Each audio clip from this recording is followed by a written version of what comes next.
أنت الحبيب خير الأنام، أنت نور وسلام، علمتنا صبرا جميل، أنت صادق أمين، أخلاقه نبع الهدى وصفاته قدوة لنا. أنت الحبيب خير الأنام، أنت يا محمدا، تسقينا من يديك عند حوض الكوثر، للأمة خليت سنتك الجوهر، صلى عليك الله.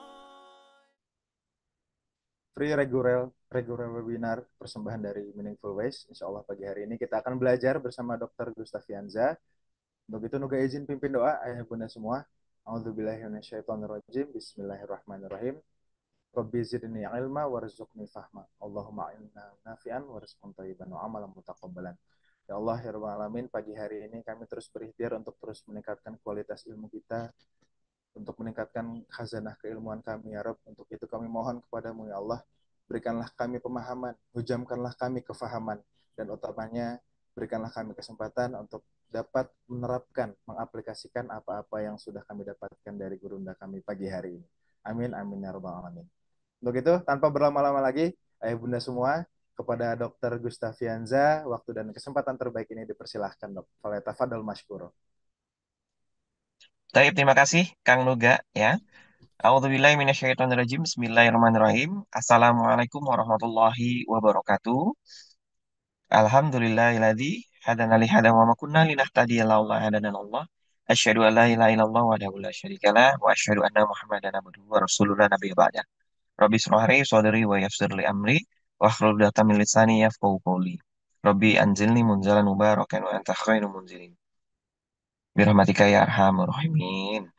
Astagfirullahaladzim, astagfirullahaladzim, astagfirullahaladzim. Baik, terima kasih Kang Nuga buat kesempatannya. Terima kasih juga saya ucapkan kepada segenap jajaran Meaningful Ways Official yang sudah memberikan kepercayaan kepada saya untuk mendampingi Bapak Ibu semakin tambah ilmu, semakin tambah tahu di setiap hari Kamis di Meaningful Ways. Nggak cukup, nggak lengkap rasanya materi kita pagi hari ini kalau nggak kita mulai udah tadi dengan ta'awudz, basmalah, hamdalah dan sholawat. Ya, kita lengkapi juga materi hari ini dengan pantun dulu yuk. Ya kan, karena saya ini kan tinggal di Pontianak ya, mayoritas orang Pontianak orang-orang Melayu ini hobinya berpantun. Jadi saya juga harus bisa mengimbangi pantunnya. Nanti Kang Nuga boleh bantu cakepin ya gitu ya, cakep gitu biar makin rame gitu. Nah ini tuh Mbak Zeliyah juga ya, cakep ya. Ini cakepnya cakep pantun atau cakep saya Mbak Zeliyah, mohon maaf. Oke, Bismillah ya. Jalan-jalan ke pasar Kemis. Ya, mana cakepnya? Wah, ada yang bilang ganteng. Jalan-jalan ke pasar Kemis, cakep ya. Iya, ke pasar Kemis sambil pamerin jambul. Iya, jambul di sini ya. Oke, cakep katanya tuh. Kamis bukan sembarang Kamis, ya. Kamis spesial karena bertemu ayah bunda meaningful. Yes, cakep. Wah, yang teriak cakepnya paling nyaring di tempatnya masing-masing ini, insya Allah umroh ya. Umroh jalur khusus ya, insya Allah. Umroh di waktu yang terbaik ya, menggunakan fasilitas terbaik dan bersama orang-orang baik. Amin, amin ya Rabbal Alamin. Em, Yel-yel kita eh, mungkin boleh gini ya. Meaningful, I love you full. Nah gitu ya. Kita harus saling cinta mencintai karena Allah Subhanahu wa Ta'ala. Sebagai apa namanya ya, saya nggak pernah menamai diri saya ini guru. Saya nggak pernah menamai diri saya ini ustadz. Tapi ketika bicara seperti ini ya saya memposisikan sebagai yang berbicara kemudian didengarkan oleh Bapak Ibu. Maka sudah menjadi kewajiban bagi saya yang berbicara saat ini untuk mencintai para audiens saya atau mencintai Bapak Ibu di sini semuanya ya. Makanya meaningful, I love you full. Nah, sampai hari Kamis ini kita jumpa lagi. Rasanya kok kayak kayak lama banget dari Kamis kemarin ke Kamis hari ini gitu ya. Mungkin karena saking rindunya sama ayah bunda. Masya Allah. Tuh, I love you full. Hari ini juga kita akan bahas lagi materi yang apa ya, selalu seru lah insya Allah ya. Kita sajikan materi yang seru dengan penyampaian. Mungkin kalau Bapak Ibu sudah kenal, saya lebih menyukai menyampaikan secara konseptual daripada secara teknis. Makanya kalau Bapak Ibu ikut materi saya ketika menyampaikan ke sebuah solusi, ya paling kalau bisa dihitung, Dokter Gustaf itu kalau nyebutin obat herbal atau menyebutkan makanan yang boleh kita makan tuh paling hanya sedikit saja, tapi lebih banyaknya itu ke konsep. Saya tuh lebih pengen, lebih lebih inginnya ayah bunda itu paham kenapa harus makannya beras merah, kenapa harus makan habatus sauda, daripada bapak ibu pahamnya berapa dosis habatus sauda, berapa berapa kali boleh makan nasi merahnya gitu kan? Karena gini, nggak di setiap tempat dan nggak di setiap momen dalam kehidupan kita tuh bisa bisa kita hadirkan habatus sauda. Nggak setiap saat kita bisa ketemu nasi merah. Nggak setiap saat juga kita bisa ketemu sama madu misalnya. Walaupun beberapa makanan tersebut selayaknya memang kita perjuangkan selalu ada dalam hidup kita. Nah, tapi kan siapa sih yang bisa memastikan kondisi hidup kita tuh selalu baik-baik saja, ya kan? Apalagi kita lihat memang di pasaran harga madu juga lumayan, ya kan? Eh, bukan lumayan mahal, tapi ya lumayan inilah mengerogoh kocek atau saku lebih dalam gitu ya. Kalau kita pas lagi ada uang ya enak, alhamdulillah. Kalau nggak ada gimana ya kan? Nah, tapi karena Bapak Ibu paham konsepnya, sehingga tahu nih gantinya madu apa yang lebih mudah lah, mudah dijangkau misalnya begitu kan. Nah, hari ini juga kita akan bahas tentang bahaya dari suatu kondisi yang sering kita lalai. Banyak orang di sekitar kita ya masih bisa ketawa, masih bisa jalan-jalan ke mall, ke pasar, bahkan liburan ke luar negeri itu tanpa menyadari bahwa dirinya itu sedang dalam sedang dalam ancaman bom waktu. Saya ulangi, di antara kita mungkin sekarang sedang hidup santai tanpa menyadari bahwa tubuh kita sudah hidup jam bom waktunya. Tinggal nunggu kapan meledaknya, istilahnya begitu kan? Kenapa kenapa demikian ya? Karena memang perilaku kita sehari-hari memang yang justru mengaktifkan bom waktu tersebut. Nah, tapi jangan khawatir. Nanti pelan-pelan kita akan sama-sama temui solusinya. Nah, tadi saking semangatnya, tadi ada Mbak Iva saya baca, bahkan sudah langsung pengen tahu nih, apa saja penyakit akibat pengentalan darah. Nah, Bismillah, tenang aja. Nanti di materi ini kita dengerin sama-sama ya. Tuh Mbak Dian, serem ya dok bom waktu iya. Bom waktu itu serem. Kalau kue bom mungkin masih oke, masih enak ya. Siapa yang tahu kue bom? Ada yang suka sama kue bom? Nah itu masih oke ya karena isinya ubi ya. Oke. Acap aca tuh apa artinya tadi? Oke, di sini saya dibantu sama Kang Nuga untuk eh, menjalankan slide-nya. Nanti kalau ada tulisan yang kecil, Kang Nuga langsung otomatis out frame ya, biar slide-nya tampak lebih gede. Gitu. Nah, ini dia bahaya darah kental. Bencana awal dari bencana yang lebih besar lagi. Waduh, ini aja udah bencana. Apalagi nanti yang lebih besarnya lagi, begitu ya. Oke, kita geser lagi yuk. Nih, Bapak Ibu, Ayah Bunda. Kira-kira Ayah Bunda yang mana nih? Yang pertama, mudah ngantuk. Ya, diklik lagi Kang Nuga. Ya, yang kedua malas gerak atau malas ibadah. Diklik lagi. Kok ganggu? Gak operator ya? Lupa saya. Ya, berat badan naik. Ya, udah coba ngurangin makan tapi kok naik dulu. Monggo diklik lagi operator. Mood labil atau emosian ya. Kadang bisa marah, mudah marah, kadang happy, kadang nangis-nangis gitu ya. Ya, diklik lagi operator. Sulit konsentrasi, ya apalagi yang lagi coba untuk ngafal Quran, ngafal hadis, rasanya kok baru 10 menit udah capek, banyak sekali distraksinya, pengen main HP, pengen nonton, pengen jalan-jalan gitu ya, atau bahkan ngantuk gitu. Terus diklik lagi. Nah, hipertensi tanpa sebab. Ya, hipertensi tanpa sebab. Jadi orang-orang merasa, loh saya ini udah hidup sehat, tapi kok hidup masih tekanan darahnya masih tinggi ya, padahal lagi nggak capek, apa sudah ngurangi makan gula, ngurangi makan garam, tapi kok masih tekanan darahnya tinggi gitu ya. Kira-kira ya Bunda, ada nggak yang mengalami ini? Ada yang berani menjawab A, B, C, D, E, atau F? Wah, suami saya dok. Masya Allah, subhanallah. Ya, sembuh ya, sehat ya. Mbak Vera E. Ya, sulit konsentrasi ya. Tuh Mbak Ayu A. Mudah ngantuk. C. Berat badan naik. Ya. Kalau darah rendah, nah itu darah rendah nanti pembahasannya beda lagi ya. A dan C. Oh, subhanallah, ada dua. Mudah ngantuk. A. Rata-rata A ya, banyaknya ya. Mudah ngantuk ya. C, iya, ya kalau tanggal tua kata Kang Nuga emang gampang ngantuk sih kalau tanggal tua ini rasanya pengen tidur mulu, tahu-tahu tanggal muda aja gitu kan.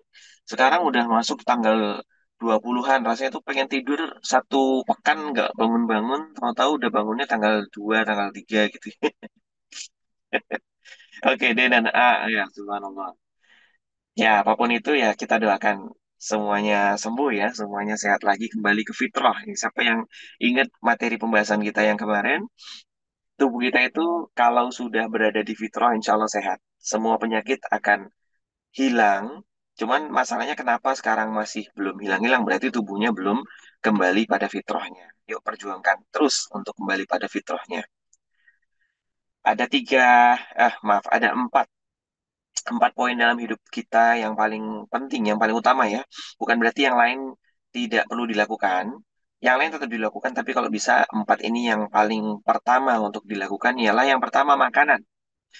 Nah, makanan ini ada pembahasannya sendiri. Makanan halal, makanan yang toyib, dan makan yang tidak mengikuti cara syaitan. Nah, ini pembahasannya bisa 2 sampai 3 kali pertemuan sendiri tuh bahas soal makanan. Belum lagi kita bahas soal enzimnya, bahas soal sifat-sifat dari makanan, ya. Tapi Bapak Ibu jangan khawatir. Nanti di akhir sesi akan saya berikan kabar gembira bagi Bapak Ibu yang serius mau belajar lebih dalam lagi bersama saya, bersama Meaningful, untuk mengetahui yang pertama, cara hidup sehat yang paling mudah, paling murah itu dari dengan cara mengontrol dan memperbaiki makanan. Tapi makanan seperti apa? Nanti ada pertemuannya sendiri yang lebih dalam lagi pembahasannya. Oke? Bahkan nanti Bapak Ibu, kita bisa sama-sama melihat menu-menu makanan kita sehari-hari itu gimana sih? Sifatnya apa saja, kandungannya apa saja, gitu ya. Yang pertama makanan. Yang kedua, istirahat. Istirahat juga penting, istirahat juga perlu ya. Jadi jangan berkata atau punya anggapan, oh, dok, yang penting kita kan bergerak ya, yang penting kita banyakin aktivitas. Enggak juga gitu. Karena aktivitas itu punya waktunya dan punya batasnya. Dan juga istirahat punya waktunya dan juga punya batasnya. Jadi harus imbang. Tadi yang pertama apa? Makanan. Yang kedua, jam istirahat atau cara istirahat. Yang ketiga, aktivitas. Nah, aktivitas ya aktivitas sehari-hari ya, bekerja, terus kemudian aktivitas olahraga itu juga termasuk. Nah, itu poin ketiga yang pertama kali harus kita lakukan. Yang keempat ialah kontrol emosi. Ya, jadi siapa yang sudah paham? Empat utama untuk kita bisa menjaga tubuh kita tetap sehat atau yang mungkin sekarang sedang sakit kemudian mau kembali sehat. Nah, empat ini dulu, empat dulu. Sebelum kita kemudian cari obat apa, obat ini, obat herbal apa ini gitu kan. Nah, kemarin sudah belajar herbalnya kan sama dokter Yanti ya. Nah, itu sudah nambah ilmu lagi lebih banyak. Nah, untuk melengkapi pelaksanaan atau pengamalan herbal tersebut, maka yang eh, kita dahulukan adalah empat ini. Perbaiki makanan, perbaiki istirahat kita, perbaiki aktivitas kita, dan perbaiki emosional kita. Empat. Empat kunci ini nanti akan kita bahas sama-sama lebih dalamnya lagi di kelas kita yang namanya premium class. Nah, nanti di akhir sesi akan saya jelaskan lebih dalam lagi. Oke, sampai sini sudah paham semua ya, ya Bunda ya. Ini Masya Allah ada 641 orang yang bergabung, halan masalah. Terima kasih, salam kenal. Mungkin Bapak Ibu yang baru lihat saya namanya Dokter Gustavianza ya, boleh dipanggil Dokter Gustaf saja. Nah, terima kasih sudah berkenan gabung. Yuk, bagikan lagi ke teman-teman yang lain biar makin banyak yang pinter. Oke, digeser lagi, Kang Operator, Kang atau Teteh nih. Nah, tulisannya masih kebaca lah ya kalau di frame seperti ini ya. Ayah Bunda, ini ada dua istilah yang berbeda. Yang pertama sebelah kiri pengentalan darah, yang kedua yang sebelah kanan adalah pembekuan darah. Banyak orang ngira kalau darahnya kental berarti darahnya beku. Enggak gitu. Jadi kalau dari segi nama saja atau istilahnya saja sudah berbeda ya. Kalau yang pengentalan darah itu nama medisnya hiperviskositas. Viskositas itu artinya kekentalan ya. Tapi kalau hiper itu berarti ya sangat kental atau kekentalannya melebihi batas gitu ya. Sedangkan yang pembekuan darah itu nama istilah medisnya hiperkoagulasitas. Koagulasi itu sebuah proses pembekuan alami yang memang seperti contoh misalnya Bapak Ibu mengalami luka. Kenapa kok lukanya bisa kering ya? Karena mengalami koagulasi yang secara alami. Jadi darahnya itu membekukan luka tersebut akhirnya cepat sembuh. Cuman dua kondisi ini kondisi yang berbeda. Kalau pembekuan darah tuh kira-kira ilustrasi gambarnya seperti itu tuh. Darahnya gumpal jadi satu, jadi kayak es batu ya, nyatu dan mengeras. Atau mengumpul jadi satu, akhirnya jadi nyumbat. Nah, itu pembekuan. Sedangkan kalau pengentalan darah itu ya, Bapak Ibu bayangin ya, bikin air larutan madu. Kalau madunya makin banyak kan berarti airnya makin kental tuh. Sebaliknya kalau madunya sedikit, airnya lebih banyak ya makin encer. Nah, seperti ini gambarannya ya. Dan mana yang lebih banyak orang Indonesia alami? Yang sebelah kiri, pengentalan darah lebih banyak daripada pembekuan darah. Ya, nah ini yang saya akan bahas di pagi ini yaitu tentang pengentalan darah kita. Banyak orang yang mengalami darah kental tanpa disadari. Oke, kita geser lagi Kang Operator. Dampak dari darah kental. Nah, tadi ada Mbak Iva yang bertanya dan Bapak Ibu yang lain juga ikut bertanya. Mbak Ayu bilang ngeri ya dokter darah kita mengental. Iya, Em, tapi ya inilah memang seperti ini ya. Saya coba berusaha menyampaikan dengan bahasa yang sesantai mungkin, seseawam mungkin, tapi ya mohon maaf kalau misalnya tetap saja dapat nuansa ngerinya ya.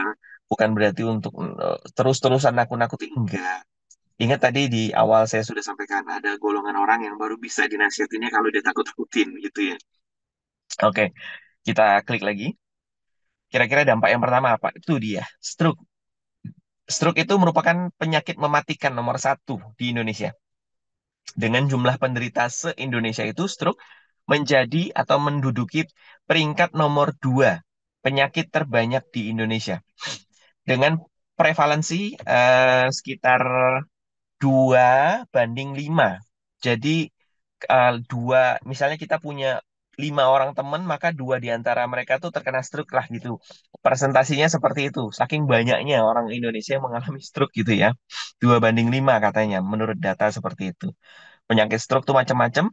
Ada stroke yang ringan, stroke yang berat, ya, stroke yang pecah pembuluh darah maupun stroke yang nyumbat. Nah, ini semuanya tetap dipengaruhi karena darah kental. Eh, Ingat konsep alarm dan penyakit. Banyak orang yang saat ini mengalami alarm tapi nggak sadar, kemudian dibiarkan alarmnya, atau bahkan yang dipadamkan alarmnya, bukan penyebab alarmnya nyala.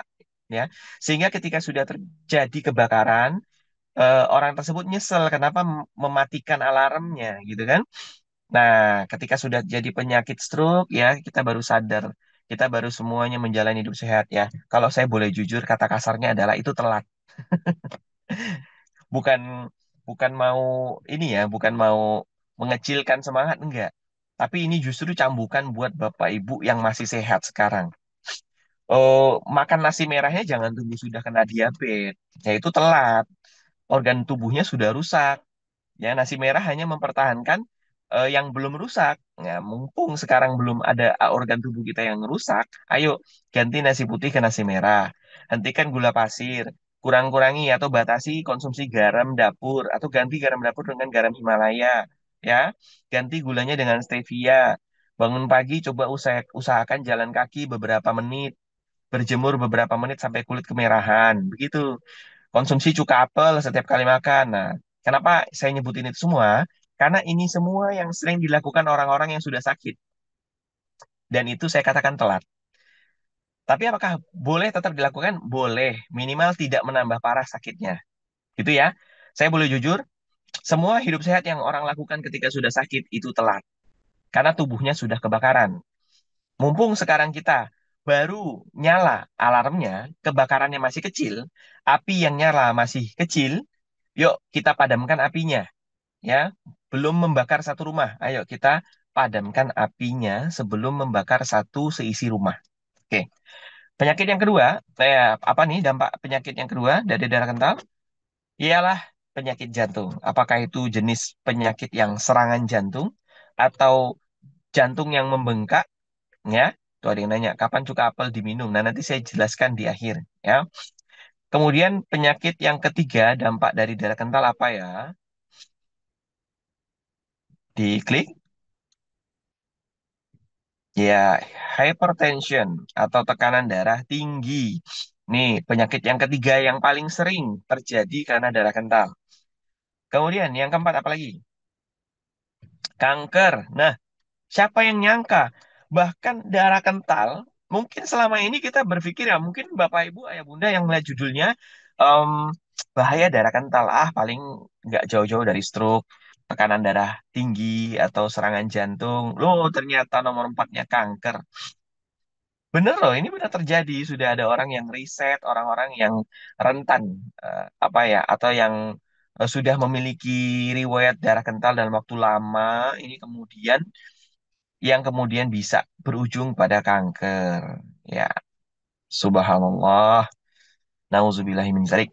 Ya, kita lihat ke penyakit yang kelima apa kira-kira yang paling kita takutkan ialah penurunan kesuburan. Nah, ternyata mungkin kita mikirnya cuman kardiovaskular saja, cuman stroke saja. Oh, ternyata yang mungkin lebih sering kita temui di sekitar kita. Atau mungkin ada yang mengalami sudah menikah beberapa tahun tapi kemudian belum punya keturunan atau belum hamil, belum diberikan keturunan oleh Allah Subhanahu wa taala. Tetap semuanya ada dalam garis takdir, tapi yang namanya ikhtiar itu tetap perlu. Ya, salah satunya adalah menyadari dirinya mungkin berpotensi darah kental. Nah, jadi mengalami penurunan kesuburan. Kita lihat lagi. Yang keenam apa nih yang paling sering? Demensia. Siapa yang baru dengar istilah demensia? Saya jelasin ya, Bismillah. Demensia itu adalah eh, lupa atau bukan amnesia ya, apa pikun, pikun. Nah, lebih tepatnya pikun. Pikun tapi pikunnya ini super super pikun. Bahkan nggak inget jalan pulang. Bahkan nggak inget kalau yang diminum itu adalah pipisnya sendiri. Bahkan nggak inget kalau yang diminumnya ini adalah sorry. Bahkan nggak inget yang dimakannya sendiri itu adalah kotorannya sendiri. Bahkan nggak inget cara bawa motor bagaimana, cara bawa mobil bagaimana. Nah, itu demensia. Saya pernah ketemu seorang pasien demensia ya yang cukup berat. Pernah ketika saya temui dia lagi makan kotorannya sendiri. Dan dia nggak sadar itu bahwa itu kotoran. Walaupun itu bau dan dia sambil makannya sambil kayak apa ya, teluek-luek gitu ya, muntah, gitu. Tapi dia tetap terus memakannya karena dia tidak sadar ini adalah kotoran. Dan ini adalah fesesnya dia. Nah, itu dia mengalami demensia. Dan eh, demensia itu awalnya darah kental ya, darahnya. Jadi menurunkan kualitas otak sehingga otaknya pun kemudian menjadi rusak. Em- Enam dampak ini yang merupakan paling seringnya terjadi akibat darah kental. Sedangkan masih banyak dampak lainnya seperti penuaan dini, ya kan? Em, Stres berkepanjangan, ya kan, gitu kan? Kemudian ada yang juga mengalami diabetes mellitus juga bisa diawali dengan darah kental, juga bisa dan masih banyak lagi. Sering pusing ya tuh bener kata Mbak Samsung, namanya siapa tadi? Bener, sering pusing juga sama, merupakan alarm dari darah kental. Nah, tapi kalau sering pusing tuh dia masih berupa alarm, belum menjadi stroke, belum menjadi penyakit jantung, belum menjadi kanker dan lain sebagainya. Nah, jadi jangan sepelekan sakit kepala ya. Dan sakit kepala itu banyak sekali penyebabnya. Bahkan kehabisan uang juga sakit kepala. Oke, geser lagi. Sering kebas dan kesemutan itu juga masih berupa alarm. Sakit kepala, tangan kesemutan itu alarm dari darah kental. Segera diperbaiki hidupnya. Nah, Bapak Ibu saya mau tanya. Mungkin ada di antara Bapak Ibu yang paham tentang otomotif, ada yang juga belum paham. Tapi secara nalar saja, yuk kita jawab. Apa saja sih faktor yang menentukan laju atau lambatnya mobil? Ini mobilnya keren ya, yang saya tampilkan nih, mobil Ford. Mustang. Harganya kalau masuk di Indonesia ini 1,2 M paling murahnya. Ada yang paling mahalnya 2. Weh, Mas Firza sampai ini ya, sampai detail ya, 5 liter V8. Wih, keren ya. Apa jangan-jangan punya nih Mas Firza nih, Masya Allah. Ini mobil idola saya soalnya nih, Ford Mustang ya, harganya di atas di atas 1 M lah. Oke, ada yang jawab mesin, ada yang jawab bensin, apalagi ada yang jawab jalan. Oke, 100 buat yang jawab mesin, 100 juga yang jawab jalan. Satu lagi apa kira-kira? Ada yang bilang CC mesin, oke kita anggap mesin lah ya. Ada yang jawab perawatan. Nah, biar nggak lama, oh ada yang jawab roda ya. Ini saya jadi teringat Bapak Ibu. Kenapa, Bapak Ibu, tolong jawab dengan jujur. Kenapa kita bisa tertidur di dalam mobil? Nah, ini ngelucu sedikit ya. Ada yang bisa jawab? Kenapa kita bisa tertidur pules di dalam mobil pas lagi perjalanan? Oh, ada yang jawab Bunda Yesi AC, nyaman. Apalagi? Siapa yang bisa jawab? Iya, karena rodanya bundar, Bapak Ibu. Coba bayangin kalau rodanya segitiga. Nggak bisa kita tidur. Gludak, gludak, gludak. Oke, eh, mohon maaf ya agak garing dikit lah ya. Biasa bawaan tanggal tua nih, ayah bunda. Oke, kita klik saja yuk. Apa saja sih? Tuh yang pertama, penumpangnya atau muatannya. Jadi beda dong. Mobil ya sama-sama jenis mereknya sama, mesinnya sama, tapi mobil yang satu hanya diisi satu supir saja. Sedangkan mobil yang satunya lagi isinya 8 orang. Bobotnya saja sudah berbeda, jadi bisa menentukan mana yang lebih laju, mana yang lambat. Gitu ya, dari jumlah penumpangnya atau muatannya. Kemudian yang kedua, apa faktor yang kedua? Diklik, ya mesin. Betul, tadi yang jawab mesin ya, Bunda Yesi dan kawan-kawan tadi jawab mesinnya. Ada juga yang menjawab CC-nya, perawatannya, olinya, itu sama. Intinya dia yang berhubungan dengan mesin. Ya, 100 buat Bapak Ibu yang menjawab itu ya, menjawab mesin tadi gitu ya. Klik lagi, yang ketiga, jalannya. Nah, tadi ada yang jawab jalan, ada yang jawab jalannya sepi. Itu semuanya betul. Beda dong, mobil yang bisa ngebut tapi kemudian melewati jalan yang macet ya nggak bisa juga. Jadi jalan mobilnya pelan gitu ya. Atau jalannya sempit, kecil ya tetap aja jadinya harus pelan-pelan. Nah, analogi ini yang bisa kita taruh atau yang bisa kita pasangkan dengan analogi darah kita.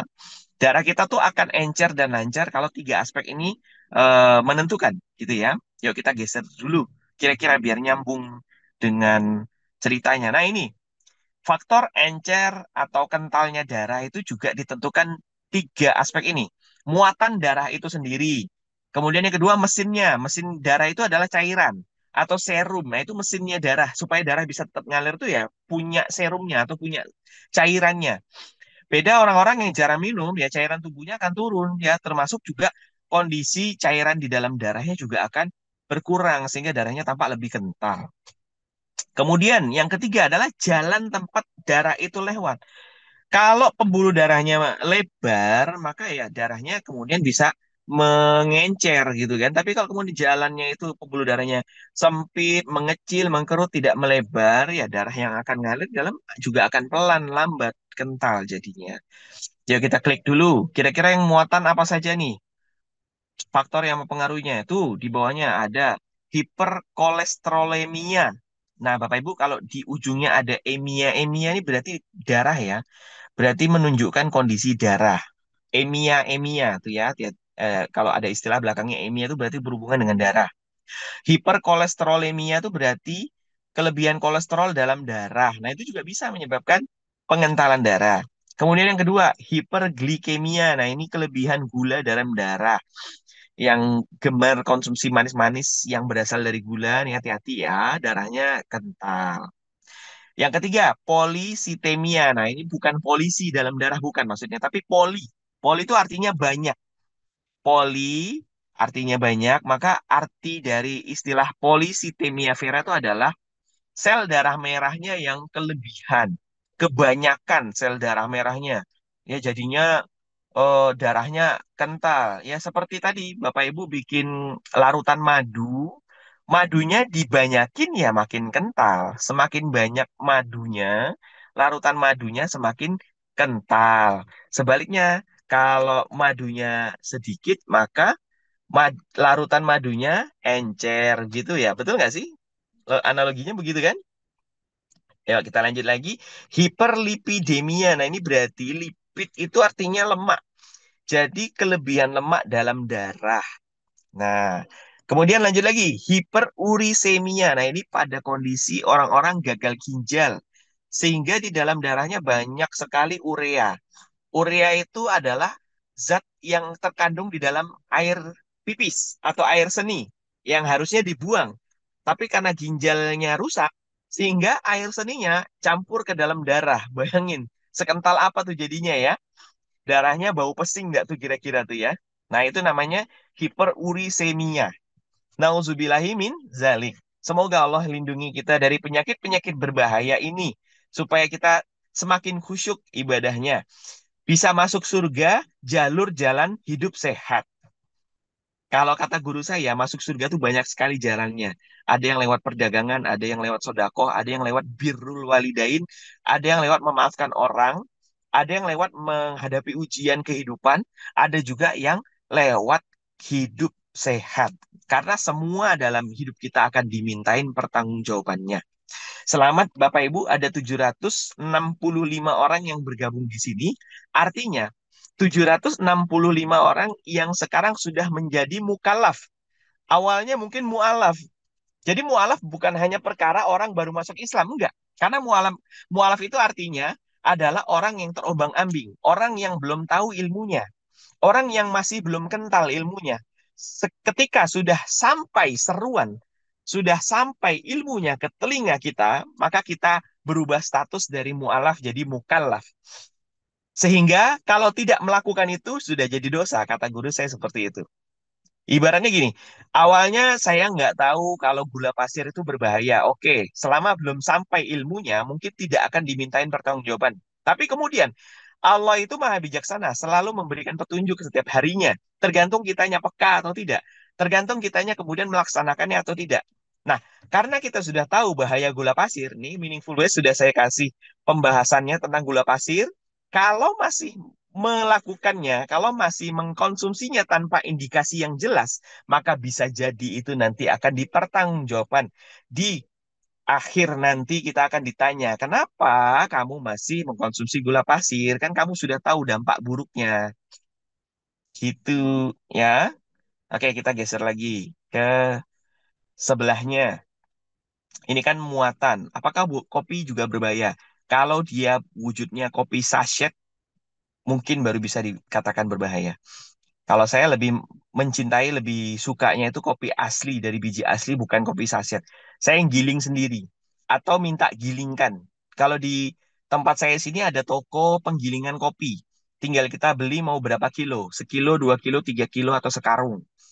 Nah, itu langsung dihaluskan atau digiling di tempat. Jadi tidak mengalami proses pabrikan. Saya bahkan di rumah sampai beli alat penggiling kopi sendiri harganya 2 juta. Saking saya menjaga supaya saya ini hobi ngopi tapi nggak mau kena penyakit. Ingat, yang salah bukan kopinya, tapi yang salah adalah kemasan dan gulanya. Nah, pakai biji kopi asli pun kalau gulanya pakai gula pasir ya jadi penyakit juga. Kalau saya ngopi pakai stevia. Oke, ini yang ke sebelahnya. Kalau tadi kan muatan. Kalau ini adalah mesinnya. Penyebab darah kental, kalau dari ranah mesinnya itu bisa disebabkan karena dehidrasi primer. Dehidrasi primer itu artinya dehidrasi yang terjadi karena kita tidak banyak minum atau kekurangan cairan. Jarang minum atau kita mengalami muntah berkali-kali, diare berkali-kali. Nah, ini dia dehidrasi primer. Dehidrasi yang langsung terjadi akibat sesuatu. Gitu ya. Sedangkan yang kedua, dehidrasi sekunder. Nah, beda ya, primer sama sekunder. Kalau primer itu langsung, kalau sekunder itu tidak langsung. Jadi, dehidrasi sekunder itu disebabkan karena hipernatremia. Natremia itu artinya natrium, garam. Jadi kebanyakan makan garam. Hipernatremia itu bisa menyebabkan dehidrasi sekunder dan bisa mengakibatkan kekentalan darah. Bisa menyebabkan kekentalan darah meningkat. Nah, maka di sini saja kita sudah langsung tahu cara supaya tidak makin kental darahnya, batasi konsumsi garam sehari-hari. Walaupun garam itu tetap kita perlukan. Salah satu fungsi garam, selama kita konsumsinya cukup, maka fungsi garam itu adalah untuk menunjang imunitas tubuh kita. Siapa yang baru tahu? Ketik kata tahu di kolom komentar. Ternyata garam tetap kita perlukan sehari-hari untuk imunitas atau daya tahan tubuh kita sehari-hari. Tapi dengan catatan, tidak lebih, tidak berlebihan. Oke. Dan kemudian yang kedua, karena hiperglikemia atau kelebihan gula dalam darah. Itu juga bisa menyebabkan dehidrasi. Makanya orang-orang yang terkena penyakit diabetes mellitus itu gampang mengalami haus atau pengen minum, selalu pengen minum, bawaannya gampang haus. Nah, seperti itu ya. Ini Masya Allah sudah 793 orang bergabung. Alhamdulillah. Ahlan wasalan. Terima kasih Bapak Ibu yang berkenan belajar bareng saya ya. Salam kenal, saya Dr. Gustaf. Oke, kita geser lagi yuk ke yang ketiga, yang sebelahnya. Apa itu? Iya, yang ketiga tadi apa? Aspek jalannya. Kekentalan darah disebabkan karena jalannya ya, yaitu apa? Peradangan pembuluh darah. Bapak Ibu tahu nggak? Satu jenis makanan yang paling sering menyebabkan tubuh kita meradang, dan yang paling utama meradangnya itu adalah di pembuluh darah, ialah gula pasir. Saya ulangi, tubuh kita ketika konsumsi makanan ini akan mengalami banyak sekali peradangan di dalam badannya. Apakah radang tenggorokan? Apakah radang paru-paru? Radang usus? Dan juga yang paling sering adalah radang pembuluh darah. Ialah makanannya adalah gula pasir. Itu dia. Masih mau konsumsi gula pasir? Masih mau? Ya, MSG juga bisa, tapi tidak sebanyak gula pasir ketika meradangnya itu di dalam badan kita ya. Dok, kalau peradangan bukannya rasanya nyeri ya? Iya, tapi kalau peradangan di pembuluh darah nggak terasa nyeri. Kalau meradangnya di tenggorokan masih terasa. Oh, rasanya tenggorokan nggak enak ya. Radang usus biasanya perutnya rasanya kayak mules gitu kan. Nah, kalau kemudian peradangannya di pembuluh darah itu nggak terasa nyerinya karena pembuluh darah nggak punya saraf. Nggak punya, sorry, bukan nggak punya saraf. Pembuluh darah nggak punya saraf yang bisa merasakan nyeri. Nah, itu yang sering bikin kita lalai ya, merasa aman-aman saja konsumsi gula pasir, padahal di dalam badannya sedang terjadi masalah. Dan ini yang sering terjadi, peradangan di pembuluh darah. Akibatnya apa? Pembuluh darahnya jadi bolong-bolong, pembuluh darahnya jadi menebal. Gara-gara pembuluh darah menebal, ya jalan di tengahnya makin sempit. Coba bayangin deh, kalau di kampungnya Bapak Ibu ada jalan kampung, tapi kanan kirinya lagi perbaikan gorong-gorong atau perbaikan parit. Ya, jadinya jalan di bagian tengahnya itu kan yang dikorbankan ya, jadi hanya bisa lewat satu-satu gitu kan, karena kanan kirinya lagi digali gitu ya. Itu dia, analoginya seperti itu. Kemudian yang kedua, kekakuan pembuluh darah. Nah, kalau pembuluh darahnya tidak bisa melebar secara otomatis, tidak bisa mengecil secara otomatis, dia kaku, itu juga bisa menyebabkan pengentalan darah. Oke? Digeser lagi. Oh, dikembalikan dulu ke apa semuanya ini biar tampak ya. Oh, subhanallah, ini dia. Faktor encer maupun kentalnya darah itu ada 3 aspek ini ya. Muatannya, mesinnya, ya muatan di dalam darah itu ada sel darah merah, ada sel darah putih, ada gula, ada kolesterol ya, dan lain sebagainya. Kemudian kalau mesinnya itu berarti cairan di dalam darahnya, serumnya ya. Mungkin di antara Bapak Ibu yang ikut belajar nih ada yang dokter, perawat, ini pasti paham banget. Oh, serumnya maksudnya gitu kan. Kemudian yang ketiga, jalatnya atau pembuluh darahnya. Apa penyebab kekakuan pembuluh darah, Dok? Yang paling seringnya adalah hipertensi yang menahun. Hipertensi yang berlangsung lama, kemudian menyebabkan pembuluh darahnya jadi kaku, atau bahasa medisnya itu stenosis. Stenosis pembuluh darah. Ujung dari penyakit hipertensi adalah gagal ginjal. Itu ujung, paling ujungnya. Nah, tapi kalau masih mengalami serangan jantung, stroke itu bukan ujung. Ujung dari penyakit hipertensi adalah gagal ginjal. Ujung dari penyakit gagal ginjal apa? Tewas. Em, tapi penyebab hipertensi salah satunya adalah pengentalan darah. Jadi balik-balik lagi kan, sama aja. Izin off cam ya, monggo Mbak Rayu silakan. Paham ya sampai sini ya? Wah, ini saya ngomongnya sampai berbuih-buih ini kalau belum dilaksanakan. Aduh, ayo semuanya jadikan ini sebagai cambukan buat kita yang masih rasanya masih sehat ya. Saya nggak pernah mengatakan ada orang yang sehat 100%. Selama orang tersebut belum mengamalkan semua 100% yang Nabi Muhammad SAW amalkan, maka tidak ada di antara kita itu yang bisa klaim diri kita sehat 100%. Nggak ada.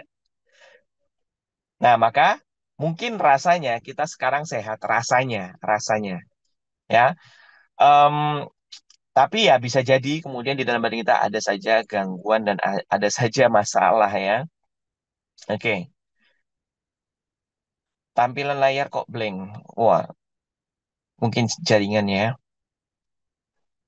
Itu ada tadi Mbak Lutfia yang lagi mengalami ujian kesehatan dengan penyakit CKD, Chronic Kidney Disease. Ya, kita doakan semoga bisa cepat sembuh, perbaikan hidupnya segera dilakukan, minimal tidak menambah parah, minimal memperpanjang apa ya, kesempatan hidup ya, dan jadikan penyakit tersebut sebagai apa ya, sebagai sarana untuk diampuni dosa-dosanya dan kemudian bisa nanti masuk surga ya, insya Allah amin. Boleh kita lanjut lagi, geser lagi ya. Nah, ini sedikit saja ada faktor resiko, faktor penyakit, faktor resiko, faktor penyebab, dan jadi penyakit. Jadi Bapak Ibu, em, faktor resiko adalah faktor yang menyebabkan terjadinya faktor penyebab. Faktor penyebab yang menyebabkan terjadinya penyakit. Begitu ya. Kenapa saya harus tampilkan ini? Supaya ini tidak menjadi overclaim dari materi saya pagi ini. Misalnya di sini nanti saya nampilkan bahwa penyebab darah kental itu adalah garam, misalnya. Kalau kita punya pemikiran bahwa penyebab darah kental adalah garam, dok, buktinya nggak semua orang konsumsi garam darahnya kental. Nah, begitu maksudnya. Maka garam itu letaknya di mana? Faktor resiko. Faktor resiko baru kemudian bisa menyebabkan faktor penyebabnya muncul. Baru deh faktor penyebabnya yang kemudian menyebabkan terjadinya penyakit. Kurang lebih paham gitu ya? Faktor penyebab terkena penyakit diabetes adalah resistensi insulin. Nah, sekarang kita tinggal pikirkan, apa yang menyebabkan tubuh kita mengalami resistensi insulin? Ya, itu banyak hal. Ada gula pasir, ada pikiran stres, ada ambisi yang tak berhenti-henti, ada kesedihan yang mendalam, ada konsumsi micin, ada konsumsi garam. Bapak Ibu, siapa yang baru tahu di sini bahwa micin itu ada dua jenis, micin alami dan micin buatan. Micin alami itu ada di dalam salah satunya makanannya adalah jamur. Tapi bukan bukan micin jamur yang banyak beredar di pasaran, bukan. Tapi jamur yang benar-benar kita bikin sendiri kaldunya. Nah, itu di dalam jamur itu ada micin alami atau ada apa ya? Ya itulah kandungan micin alaminya. Bukan micin rasa jamur, bukan ya. Tetap kalau mau dapetin micin alami ya bikin sendiri. Silakan ngerebus jamur selama kurang lebih 6 jam supaya kaldunya keluar. Begitu kan? Kemudian micin yang satunya lagi adalah micin buatan atau micin pabrikan yang sering kita temui ya. Banyak sekali di pasaran micin buatan. Nah, ternyata sudah diteliti Bapak Ibu, micin yang buatan itu dapat meningkatkan produksi insulin sampai 300 kali lipat. Saya ulangi, konsumsi micin buatan dapat meningkatkan produksi insulin mencapai 300 kali lipat. Ini bukan kabar baik, ini kabar buruk. Kalau pankreas dipaksa memproduksi 300 kali lipat daripada normalnya, ya wajar kalau kemudian pankreasnya rusak. Bapak Ibu sekarang punya handphone. Handphonenya dipaksa nyala terus berhari-hari tanpa dimatikan, maka handphonenya pun akan rusak. Bapak Ibu punya motor, dipakai jalan terus, nggak pernah berhenti-henti, sampai 6 jam, 8 jam, nggak berhenti-henti, maka mesinnya pun jebol juga. Gitu ya. Oke, sudah bisa dipahami sampai di sini, Bapak Ibu. Kita geser lagi yuk ke slide yang selanjutnya, ngomongin apa ini? Faktor resiko darah kental. Yang pertama, males gerak, alkoholik ya. Nah, ini jadi menjadi faktor resiko terkena darah kental. Males gerak dan alkoholik. Yang kedua apa? Pikirannya ialah stres dan emosi negatif. Stres, emosi negatif bisa menyebabkan darah kita mengental. Dan yang ketiga ialah makanan. Mari kita bahas. Nah, ini saya minta maaf ada typo sedikit ya. Nomor duanya ada 2 kali saya tulis ini. Harusnya yang sebelah kanan tuh 3. Maaf, ini kekhilafan saya. Oke, yuk kita bahas yuk. Makanan apa saja? Ya, yang pertama adalah makanan tinggi lemak trans. Ya, lemak trans itu ada lemak yang harusnya nggak masuk ke dalam badan kita. Harusnya. Tapi kalau lemak jenuh, lemak tak jenuh itu masih boleh. Dan itu bahkan dibutuhkan oleh badan kita. Ya, yang nggak dibutuhkan adalah lemak trans.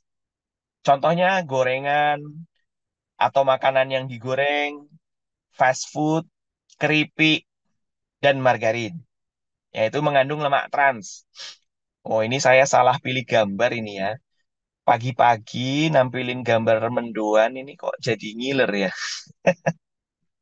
Bapak Ibu, kalau saya ditawarin apa ya, contoh kayak gorengan bakwan, kemudian risol, dan lain-lain sebagainya. Wah, itu dengan mentah-mentahnya saya tolak. No, saya tidak makan itu lagi. Tapi kalau ditawarin tempe menduan, Bu, saya masih mungkin nyentuh 1 atau 2 keping. Saya tuh emang memang dari dasarnya suka banget sama tempe. Apalagi kalau dianget-angetin seperti ini gitu ya, ada sambelnya itu. Dan kalau makan tempe itu saya selalu inget sama ibu. Waktu dulu masih miskin, waktu masih kecil, cuman bisanya makan tempe, ditepungin, pakai nasi, itu udah rasanya udah mewah banget. Rasanya kalau inget momen itu tuh, waktu masih TK, SD gitu ya, disuapin sama ibu. Astagfirullah. Bahkan pernah saya waktu masih pendidikan eh, jadi mahasiswa ya. Pernah waktu itu saya harus melewati pendidikan di Bandung selama 2 bulan. Cara ngobatin rindu saya sama ibu saya itu cari tempe mendoan, makan terus pakai tempe gitu ya. Saya inget banget sama ibu jadinya. Rasanya tuh kayak kayak ibu tuh ada di sebelah gitu, kayak mama saya tuh ada di sebelah. Oke, kita kita geser lagi ya. Kita klik dulu makanan tinggi lemak trans. Hmm. Yang pertama menyebabkan hiperlipidemia. Nah, ya. Jadi makanan-makanan ini mengandung lemak trans, teman-teman ya, Bapak Ibu semuanya mengandung lemak trans bisa menyebabkan hiperlipidemia. Jadi di dalam darah kita itu banyak kandungan lemak transnya sehingga darahnya jadi kental. Nah, itu dia. Penyebabnya seperti itu. Oke. Klik lagi. Menyebabkan peradangan kronis. Aduh, minta maaf nih jadi bikin sedih ya. Saya tuh kalau nggak kuat kalau udah nginget ibu soalnya. Ya, ibu saya masih ada, masih alhamdulillah masih bugar. Tapi kalau udah bahas soal ibu tuh rasanya gimana gitu. Oke, yang ketiga, menyebabkan peradangan kronis tadi tuh ya, ingat ya. Peradangan kronis bisa di seluruh pembuluh darah kita mengalami peradangan sehingga pembuluh darahnya menebal, bengkak, dan kaku jadinya. Seperti itu. Makanya jadi darahnya mengental. Kemudian yang ketiga, melemahkan insulin. Nah, ingat ya, gara-gara insulin melemah sehingga tubuh mengalami hiperglikemia. Akhirnya kental lagi deh. Darahnya jadi kental. Oke. Sehat selalu ibunya, Masya Allah. Amin, amin, ya Rabbal Alamin. Mbak Yaki, Mbak Yuli juga sehat ya.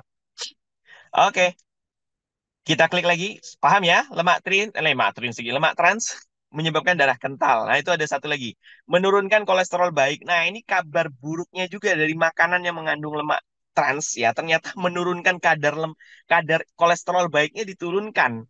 Jadi di dalam kita sisa kolesterol jahat aja ya. Jadi sulit untuk diturunkan jadinya gara-gara kolesterol baiknya diturunkan atau dihilangkan gara-gara lemak trans ini. Ini dia makanan yang pertama yang menyebabkan darah kita kental. Kira-kira makanan apa lagi sih? Yang kedua, siapa yang bisa nebak? Kira-kira apa? Tuh, dari tadi ada yang nyebut gluten dok. Ya, bisa jadi bener. Ya, yuk kita klik aja deh. Lihat ke sebelah. Wah, ada daging merah dan daging olahan. Hmm. Amin, amin. Terima kasih doanya Bapak Ibu yang sudah mendoakan untuk mama saya. Terima kasih. Wa iyakum ya. Sehat semua juga. Ibu-ibu, ya para ibu di sini semuanya. Atau calon ibu. Amin, amin ya rabbal alamin.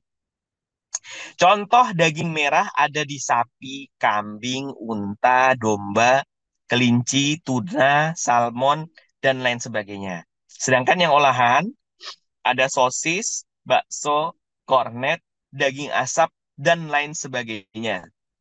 Saya tak punya ibu lagi, dok. Waduh, ya semuanya akan mengalami tidak punya ibu ya. Kita semuanya harus semangat. Semangat juga, Bu Rukmini. Semangat. Insya Allah masih eh, bisa mendoakan ibunya. Ya, kita lihat lagi apa sih dampak dari daging yang bikin darah kita kental. Diklik. Gara-garanya, kalau kebanyakan makan daging merah, ini bisa meningkatkan jumlah sel darah merah. Namanya apa? Polisitemia. Poli artinya banyak, temia artinya darah. Jadi darahnya eh, meningkat. Produksi sel darah merahnya jadi meningkat. Klik lagi. Seringnya kita memasak daging itu dengan tambahan zat, ya kan? Ya, yang ditambah dengan minyak ini, minyak itu, yang ditambah dengan santan, ditambah dengan kunyit, dan lain sebagainya. Ini yang sebenarnya jadi menurunkan kebaikan dari daging itu. Nah, beda kalau kita lihat lagi zaman Rasul, kalau makan daging itu ya dibakar. Dibakar aja udah, gitu kan? Dimakan langsung tanpa ada campuran-campuran zat lainnya. Tapi bakarnya bukan pakai minyak zaitun langsung dibakar gitu ya. Minyak zaitun nggak boleh dipanasin, Bapak Ibu. Minyak zaitun itu suhu yang diperkenankan untuk minyak zaitun hanya 60 derajat Celcius saja. Sedangkan kalau dimasak itu bisa di atas 100. Minyak zaitunnya jadi rusak, jadi karsinogen, jadi penyebab kanker jadinya. Oke, klik lagi. Nah, walaupun demikian, daging merah tetap kita butuhkan ya Bapak Ibu ya. Dia akan jadi penyakit kalau dikonsumsinya berlebihan dan keseringan. Nah, tubuh kita tetap perlu daging merah. Sampai sini paham ya? Dua jenis makanan ini. Oke, kita klik lagi. Semangat. Dikit lagi selesai. Makanan yang tinggi natrium. Contohnya, seblak, spaghetti praktis. Maksudnya spaghetti praktis tuh gini. Spaghetti yang sudah langsung sama bumbunya. Sudah langsung di bisa dimakan bahkan ya. Itu biasanya kadar natriumnya juga tinggi. Kemudian yang ketiga, mie instan. Oke, kemudian yang keempat, keripik. Yang kelima, kerupuk. Yang keenam, makanan awetan. Ya, yang tadi sempat disebut di di slide sebelumnya ada bakso yang curah gitu ya, yang diawetkan, sosis. Kemudian aneka seafood sekarang saya sudah lihat ada yang diawetkan gitu ya. Nah, itu juga harus hati-hati. Nah, bakso dan lain sebagainya. Ini tinggi natrium. Yuk kita klik dulu. Yang menyebabkan darah kental gimana? Nah, karena natrium ini menyebabkan penyempitan pembuluh darah. Jadi kalau habis makan garam atau habis makan micin rasanya di kepala sini rasanya terik. Terus di area belakang ini rasanya juga rasanya trik ya Bapak Ibu. Itu bukan karena kolesterolnya, bukan. Tapi karena pembuluh darahnya menyempit. Sehingga rasanya nggak nyaman di tengkuk belakang, kemudian di area sini, ya itu juga rasanya nggak nyaman karena pembuluh darahnya menyempit. Aliran darahnya tidak lancar jadinya. Gara-gara siapa? Nah ini, gara-gara garam yang berlebihan. Oke, klik lagi. Saya tulis tinggi natrium ya. Tinggi natrium artinya berarti kita konsumsinya berlebihan. Kemudian yang kedua, menyebabkan hipokalemi. Hipokalemi itu artinya penurunan kadar kalium dalam darah. Bapak Ibu, tubuh kita itu, sistem di dalam badan kita itu jungkat-jungkit. Artinya jungkat-jungkit itu artinya kalau yang satu naik, yang satunya turun. Salah satunya gini, kalium dan natrium, dia selalu berpasangan. Natrium, kalium. Kalau natriumnya turun, maka kalium di dalam darah kita naik. Sebaliknya, kalau kadar natriumnya naik, maka kalium akan turun. Dalam kondisi ketika kita banyak konsumsi garam, maka kandungan natrium di dalam badan kita akan meningkat. Sehingga kandungan kalium di dalam darah akan turun. Apa saja efeknya? Pegel linu, badan sering terasa kaku, mau ngangkat tangan rasanya lemes, dehidrasi, darah kental ujungnya. Sering pipis jadinya. Nah, kalau kebanyakan garam di dalam darah kita, kandungan natriumnya tinggi di dalam darah kita, maka kita akan sering pipis jadinya. Karena ginjal punya pengaturan yang sangat baik, canggih, bisa mengatur keseimbangan cairan. Nah, gara-gara di dalam tubuh kita banyak garam, maka cairannya jadi banyak harus dikeluarkan. Alhasil tubuh kita mengalami dehidrasi. Gara-gara dehidrasi jadinya apa? Darahnya makin kental. Nah, makanya disebut tadi hipernatremia itu menjadi penyebab dehidrasi sekunder. Gara-garanya apa? Gara-garanya tubuhnya mengalami penurunan jumlah kalium. Nah, gimana cara ngecas kalium lagi? Makan buah pisang, makan semangka, minum air kelapa, ya, minum minyak zaitun, silakan. Itu di dalamnya mereka semua punya kandungan kalium. Minum susu kambing, itu bisa ngecas kembali, bisa isi ulang kalium. Gitu. Klik lagi. Oke. Nah, gula dan karbo olahan. Contohnya apa? Ada di kue, biskuit, roti, soda, minuman kemasan, sirup, susu, susu kental manis, sorry maksudnya, susu kental manis dan lain sebagainya. Klik lagi, apa saja sih yang menyebabkan darah kental? Karena kandungan gula, ingat tadi, menyebabkan peradangan pembuluh darah. Sehingga pembuluh darahnya rusak. Klik lagi, menyebabkan hiperglikemia. Nah, tuh. Nanti kita makan apa ya kalau banyak nggak boleh? Makan apa ya, Bu ya? Hmm, banyak kok, tenang aja. Banyak hal yang masih bisa kita makan. Cuman sayangnya kita itu makan yang kita dulukan itu adalah enaknya, murahnya, gampangnya. Betul nggak sih? Ayo, murah, mudah, dan em, enak biasanya yang jadi pilihan kita. Kita tuh jarang memilih makanan yang sehatnya, yang efektifnya, yang apa namanya, baiknya. Jadi sehingga ketika eh, mendapati fakta bahwa makanan ini menyebabkan penyakit ini, penyakit itu. Jadi kita seolah-olah merasa, wah banyak larangannya. Sebenarnya bukan karena banyak larangannya, tapi karena kita yang nggak mau diatur. Oke, klik lagi. Tadi hiperglikemia menyebabkan dehidrasi ya. Kalau badan kita kebanyakan gula, maka kita akan lebih sering merasakan haus. Makanya Bapak Ibu saya selalu mengingatkan kalau eh, cara makan yang baik adalah cara makan yang tidak dibarengi dengan minum. Makan dan minum dipisah. Makan dulu habiskan, berikan jarak 20 menit baru kemudian minum. Dok, tapi kan kalau makan rasanya haus. Itu pertanda makanan Anda kelebihan garam dan kelebihan gula.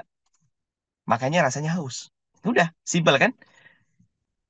Bahkan rasa haus itu bisa sebagai menegur menegur diri kita bahwa kita sudah berlebihan. Nah, gitu.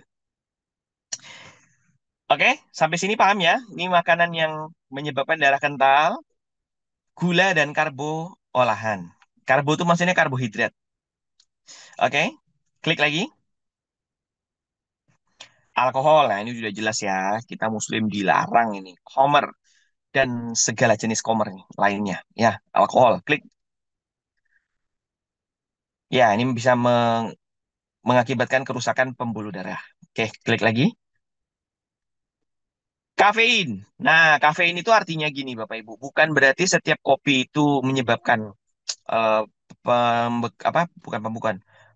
Pengentalan darah bukan ya, tapi maksudnya kalau kafeinnya berlebihan. Diklik dulu.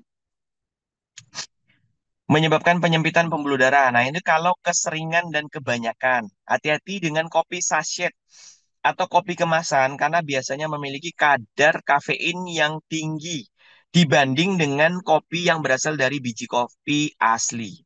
Atau kalau kita giling sendiri gitu ya. Oke, klik lagi. Pada dasarnya, kafein tidak berbahaya jika jumlahnya tidak berlebihan dan berasal dari tanaman asli. Apa saja contoh tanaman yang mengandung kafein? Kopi dan teh. Nah, teh juga mengandung kafein, Bapak Ibu. Oke, itu ya. Diklik lagi. Nah, Bapak Ibu, tidak ada yang namanya eh, berobat 100%. Karena berobat yang sebaik-baiknya berobat itu adalah berobat yang rasanya seperti biasa, seperti kita sedang makan-makan makanan biasa. Nah, maka untuk mengobati darah kental juga mari kita jalani dengan langkah-langkah yang mudah. Jadikan obat-obat pengencer darah itu sebagai makanan kita sehari-hari. Apa saja? Ada bawang putih, ada jahe dan kunyit, ada buah beri, ya kan? Ada minyak kelapa, ada minyak zaitun, ada air putih, dan lain sebagainya. Dok, mana yang lebih baik? Minyak kelapa atau minyak zaitun? Kalau orang Indonesia Asia Timur, sorry kok, Asia Tenggara, maaf ya. Untuk orang-orang Asia Tenggara, minyak zaitun tetap diperlukan untuk badan. Tapi yang lebih utama adalah minyak kelapa. Karena sudah settingan badannya seperti itu. Tubuh kita lebih mudah menyerap minyak kelapa. Ya, tuh ada yang nanya, Mbak Bunda Yesi, habatus soda bisa kah dok? Iya, habatus soda juga merupakan pengencer alami. Bahkan termasuk dalam salah satu tibu nabawi atau pengobatan ala Nabi. Nah, Bapak Ibu, nanti akan lebih dalamnya lagi kita bahas pada kesempatan selanjutnya. Insya Allah di bulan Juni nanti ada dua kelas yang istimewa. Kelas yang istimewa pertama ialah eksklusif kelas di awal Juni, di pekan pertama insya Allah, hari Sabtu dan Ahad pertama bulan Juni, insya Allah, kalau tidak apa ya, berbarengan dengan tanggal Idul Adha. Kalau tidak berbarengan, maka di hari itu kita bisa melaksanakan eksklusif kelas di bulan Juni awal. Dan kabar baik yang kedua ialah kelas yang kedua adalah premium class. Premium class hanya untuk orang-orang yang mau belajar lebih dalam dengan tajuk All You Can Heal. Semua yang bisa engkau sembuhkan. Semua yang bisa kamu sembuhkan. Ayah Bunda, Ayah Bunda bisa menyembuhkan dirinya sendiri dan orang-orang yang tersayang dengan memahami konsep-konsep yang akan saya tularkan. Insya Allah di dalamnya ada 11 kali pertemuan, satu pekannya 2 kali kita jumpa dengan pembahasan yang lebih dalam. Kalau setiap Kamis kita hanya belajar sekedar tahu, maka akan diperdalam di premium class ini, All You Can Heal, Bapak Ibu akan tambah ilmu dan tambah kemampuan atau tambah skill. Di pertemuan ini nanti kita akan sama-sama pelajari semua aneka makanan, masing-masingnya punya sifat panas, dingin, lembab, kering. Bagaimana cara menetralkan penyakit, bagaimana cara mengencerkan darah dengan cara mudah. Nah, insya Allah akan kita bahas di pertemuan ini yang jumlah pertemuannya ada 11 kali, insya Allah. Dan di akhir pertemuan nanti akan ada semacam seperti apa ya, ijazah gitu ya, bahwa Bapak Ibu sudah belajar, sudah mendalami ilmu. Ada wujudnya berupa sertifikasi, insya Allah. Dan dapat kabar baik dari panitia untuk di perdana ini ada kabar baiknya ialah early bird ya, atau harga spesial lah katanya. Tapi saya nggak tahu berapanya. Silahkan nanti tanyakan ke Mbak Mila atau ke panitia atau yang admin yang ada di grup. Kelas akan kita mulai di akhir bulan Juni nanti dengan jumlah 11 kali pertemuan. Kalau kemudian kelasnya sudah mulai, Bapak Ibu yang kemudian telat mendaftar, jangan bersedih, bisa bertemu kembali di kloter yang kedua selanjutnya. Ya, jangan lewatkan kesempatan ini untuk bisa belajar lebih dalam lagi bersama saya. Kita akan belajar beberapa rumus, beberapa teknik penyembuhan, teknik pengobatan. Insya Allah. Ya, ketik mau, bagi Bapak Ibu yang mau belajar dan mau dapatkan early bird-nya, mendapatkan promonya. Sampai jumpa Bapak Ibu di kelas ini spesial 11 kali pertemuan di bulan Juni sampai Agustus. Masya Allah. Nggak nyampe ya Agustus ya. Juli ya kayaknya ya. Kan 11 kali. Oke, Masya Allah. Masya Allah, Masya Allah. Sampai jumpa Bapak Ibu semuanya ya. Oke, Alhamdulillah. Bismillah, insya Allah bisa semakin memperkaya ilmu kita. Ini saya ucapkan terima kasih Bapak Ibu yang sudah berkenan stay di dalam ruangan sampai 800 orang lebih, Masya Allah. Ini ujian bagi saya terutama dalam menyampaikan, dalam mempertanggungjawabkan ilmu, dalam terus menggali informasi dan ilmu-ilmu terbaik yang kemudian bisa saya tularkan kepada ayah bunda. Doakan saya bisa istiqomah selalu mempersiapkan, menyajikan informasi, materi yang baik-baik, yang terbaik, dan juga saya minta doanya Bapak Ibu, ayah bunda, saya em, apa ya, selalu bisa apa namanya, bisa dalam kondisi sehat lah istilahnya ya. Walaupun kita nggak pernah tahu takdir apapun yang akan terjadi pada diri kita di kemudian hari, tapi saya berharap lah mungkin dari doa ayah bunda, di antara ayah bunda ada yang doanya sangat cepat, sangat ini ya, sangat mujarab lah istilahnya atau makbul di sisi Allah Subhanahu wa taala. Dan tentu doa untuk kita semuanya panjang umur dalam ketaatan, bisa selalu hadir setiap kelas-kelas yang dihadirkan oleh Meaningful Ways. Semakin banyak belajar, semakin besar juga potensi rezekinya. Amin. Amin ya Rabbal Alamin. Baik, terima kasih. Saya kembalikan kepada Kang Nuga. Yang baik-baik datang dari Allah Subhanahu wa taala, yang kurang baik datang dari diri saya pribadi. Untuk itu saya minta dimaafkan. Wabillahi taufiq wal hidayah. Wassalamualaikum warahmatullahi wabarakatuh. Waalaikumsalam warahmatullahi wabarakatuh. Masya Allah, jazakallah khair, Dokter Gustaf atas ilmunya. Waalaikumsalam. Masya Allah ya. Gimana ayah bunda semua? Apa perasaannya nih setelah mendapatkan pencerahan, setelah mendapatkan ilmu ya, bahkan mungkin setelah ditegur sama Dokter Gustaf gitu ya. Boleh dong Nuga pengen lihat responnya ayah bunda di kolom chat nih.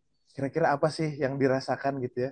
Apa sih yang kemudian dipikirin, aduh ternyata salah nih makan misalnya gitu. Sangat bermanfaat ilmunya, Masya Allah, Alhamdulillah ya. Banyak ilmu yang didapat gitu ya. Juga misalnya, Kang, saya setelah dapat materi ini jadi merasa semangat lagi nih buat belajar misalnya gitu. Boleh dong ayah bunda semua kira-kira kita bisa sharing-sharing juga pengen tahu nih kira-kira apa sih yang ayah bunda rasain setelah belajar kurang lebih 1 jam bersama Dokter Gustaf ya. Di sini ada jadi tahu apa aja mengenai darah kental ya. Serem khawatir terus langsung evaluasi tentang makanan. Masya Allah. Masya Allah, Alhamdulillah. Banyak pelanggaran makanan yang kita konsumsi kurang gerak. Ada yang pengen ke klinik saya, waduh. Bapaknya di Malang, saya di Pontianak, Pak. Kasihan jauh. Doakan aja Amin. saya bisa ke sana ya. Bisa ke Iya, Malang ya. betul dokter. Semoga bisa dipertemukan. Nah, ayah bunda Amin. semua, mohon izin sebelum sesi Q&A, Ini karena banyak nih komentar-komentarnya ya, banyak juga yang sudah dirasakan. Nah, untuk yang punya sosial media di Instagram, biar kelihatan juga kita sama-sama berbagi kebahagiaan, boleh dong komentar-komentarnya apapun yang dirasakan bisa di-share di Instagram ya, di postingannya terkait dengan webinar kita pada pagi hari ini. Insya Allah, semoga itu bisa jadi apa namanya berbagi semangat juga untuk orang lain di Instagram gitu ya. Kita bisa tahu bahwa dari kegiatan ini ada banyak sekali manfaat ya. Gitu. Insya Allah tadi sudah di-share tuh sama Kang Firza ya. Ada link Instagramnya, boleh dibantu-bantu. Sedikit kita coba komen-komen di sana ya. Bismillah. Semoga banyak orang bisa menerima juga manfaat dari webinar yang insya Allah akan terus rutin kita jalani. Amin. Ya, ada Ayah Joko, saya izin nyapa juga, Kang. Oh iya, Ayah saya nih, ayah angkat saya, Ayah Joko, Masya Allah. Masya Terima Allah. kasih Ayah Joko sudah berkenan mendengarkan. Tadi juga ada yang nyebut semoga dokter bisa ke Metro Lampung. Nah, tahun 2024 yang lalu, awal tahun, saya sempat ke Metro Lampung. Di kota Metro itu ya, itu Metro itu kota terbesar nomor 2 di Provinsi Lampung. Keren, kotanya bagus, bersih. Saya stay di sana 4 hari, Alhamdulillah. Terima kasih Metro Lampung. Semoga bisa ke sana lagi. Amin, amin, barakallah. Dan harapannya juga kita bisa dipertemukan kapanpun ya, dokter, dengan ayah bunda semua nih, insya Allah Amin. juga Ya, di pengen waktu tuh saya. terbaik ya. Atau kemudian Allah izinkan kita semuanya kumpul di pelataran Masjid Nabawi ya. Amin, amin, amin. Kita bisa ngaji bareng di situ. Gantian kalau di sini kan saya yang jelasin, nanti mungkin di pelataran Masjid Nabawi gantian ayah bunda yang jelasin saya tentang fikih, tentang hadis ya dan lain sebagainya gitu. Amin, insya Allah. Baik, ayah bunda, mau absen dong. Ada yang sudah komen di Instagram, di postingannya Meaningful Ways? Ada yang sudah? Kalau yang sudah boleh boleh absen-absen. Sudah Kang, Alhamdulillah gitu ya. Biar yang lain juga tergerak hatinya, tergerak batinnya untuk bisa komentar-komentar di Instagram dan berbagi kebaikan untuk orang di luar sana ya, insya Allah. Baik, ayah bunda semua, mohon izin. Oh, bundanya sih sudah katanya tuh. Alhamdulillah, terima kasih banyak. Nah, untuk Q&A, insya Allah karena waktu ya semakin terbatas, kita juga perlu menghargai ada yang perlu beraktivitas. Mungkin juga akan dibatasi paling banyak 2 orang penanya ya. Untuk yang pertama mungkin yang dari tadi sudah standby, raise hand, ada Bunda Marhuma ini ya, Bunda atau Ayah atau siapa? Sudah siap untuk menanyakan sesuatu ke Dokter Gustaf? Dipersilahkan, Bunda.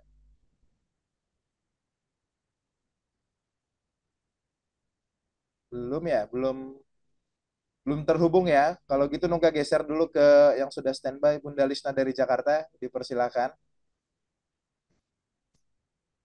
Matur nuhun Kang Nuga. Sami-sami. Assalamualaikum warahmatullahi wabarakatuh, Dokter Gustaf. Waalaikumsalam warahmatullahi wabarakatuh. Siap, Bunda.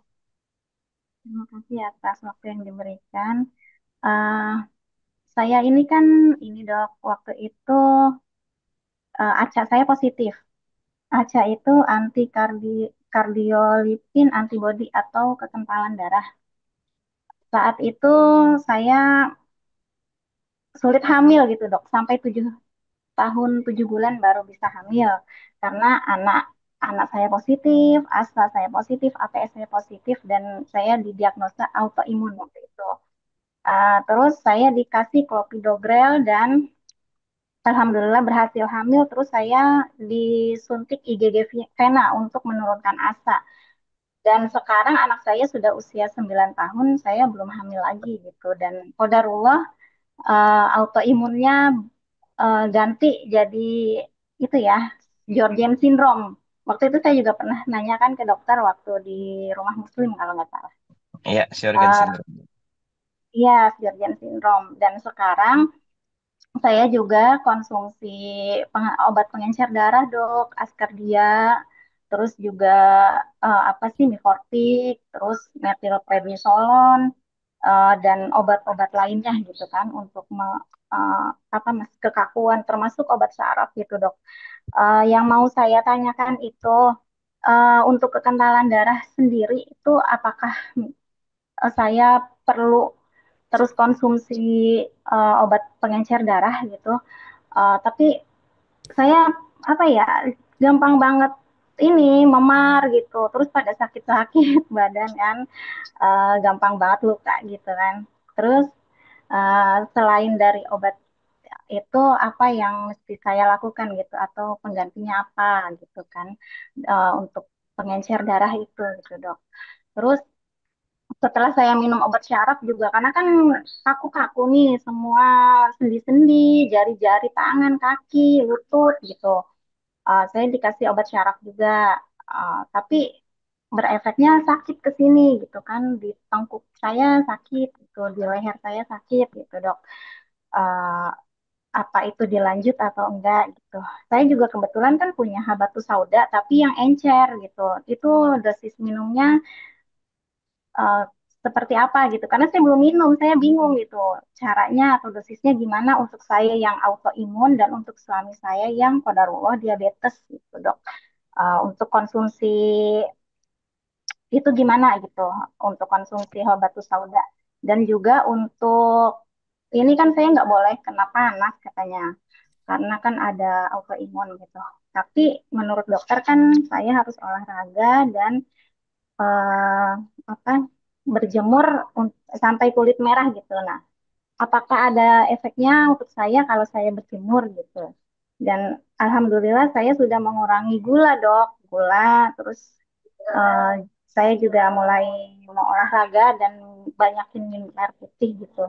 Sekarang makan gula itu kayak kayak pahit dok, rasanya nggak enak gitu, maksudnya di tenggorokan nggak enak banget gitu. Tapi ya untuk kayak gurih-gurih micin-micin itu masih gitu dok. Mohon solusinya untuk saya penderita autoimun bagaimana dok, terima kasih.